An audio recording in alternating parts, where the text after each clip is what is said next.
I had a question for you, Sherm. If you were a partner today, right, and you had, let's say, five of these EA customers you've done some services with in the past, and you said, you know what, I'm trying to convert a few of these, I want to be their CSP.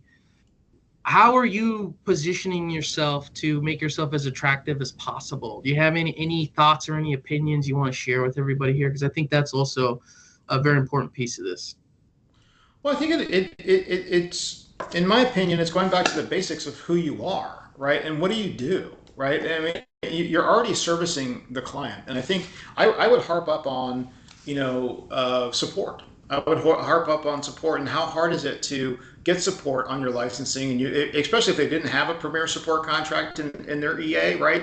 Then it's just like impossible to get any support on things, and I think that's really where I would hang my hat on is first on support. Second, I would really talk to them about the advantages and disadvantages of having maybe 80% on a 1 year agreement and 20% on a month to month to kind of help them manage through seasonality, right, with their licenses.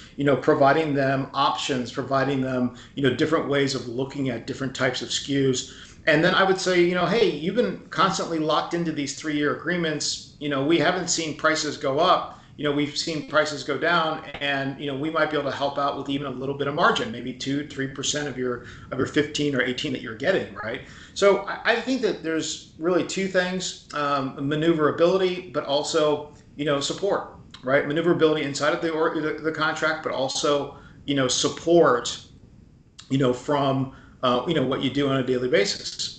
Give you a call right away, as opposed to first calls to India, second calls, then transfer to the Philippines, then the Philippines is transferred to South America, and then the fourth call finally gets you to a U.S. based services representative, right? We everyone hates that. We all have to do that. Even my guys have to do that sometimes when we're trying to track down somebody, right, or track down something. It just makes you want to just scream, with that. So I think that's interesting.